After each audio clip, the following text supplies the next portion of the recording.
Зрители препълниха площад Батенберг в столицата, за да аплодират звездите на Citroën Rally Team. Като начало Себастиан Льоп и Даниел Сордо загряха с радиоуправляеми модели, но публиката с нетърпение очакваше истинския екшън. В ролята на подгряваща зрителите се изяви нашата участничка в Рали България с Citroën Екатерина Стратиева.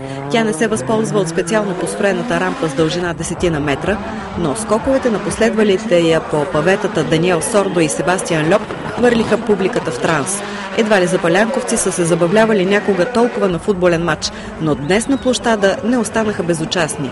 За пореден път се доказа, че зрителите имат нужда да бъдат близо до любимците си, а с перфектното си поведение квартета на Citroën Rally Team, Льоп, Сордо и навигаторите им Даниел Елена и Марк Марти показаха уважение и респект към българските зрители. Те не спестиха усилия и демонстрираха пълните възможности на шеврона. Скачаха, въртяха пируети на ръчна, демонстрираха добре познатото на всички полицейско обръщане и какво ли още не. Без дъх останаха и няколкото щастливци, спечелили привилегията да бъдат навигатори на французина.